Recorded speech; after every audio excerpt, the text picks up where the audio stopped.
নুপুরের দাম লাখ টাকা হলেও তার স্থান হচ্ছে পায়ে, আর টিপের দাম মাত্র 1 টাকা হলেও তার স্থান কপালে। ইতিহাস সাক্ষী, লবণে কখনো পোকা ধরেনি, কিন্তু মিষ্টিতে প্রতিদিনই ধরে, আবার পিঁপড়াও ছাড়ে না। মানুষ সোজা পথে চলতে চায় না, বাঁকা পথেই আগ্রহ বেশি। তাই তো মদ বিক্রেতাকে কোথাও যেতে হয় না, কিন্তু দুধওয়ালাকে বাজারে দাঁড়ে দাঁড়ে ঘুরতে হয়।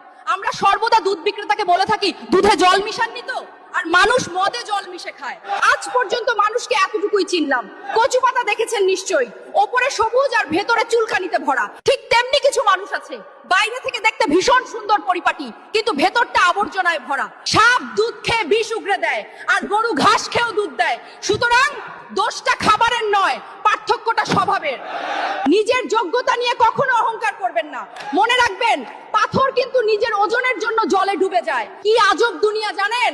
যার চোখে ঘুম আসে তার কাছে ভালো বিছানা নেই, আর যার কাছে ভালো বিছানা আছে তার চোখে ঘুম নেই। যার মনে দয়া আছে তার কাছে দেওয়ার মতো কিচ্ছু নেই, আর যার কাছে দেওয়ার অনেক কিছু আছে তার দেওয়ার মতো মনটাই নেই। এটাই বাস্তবতা।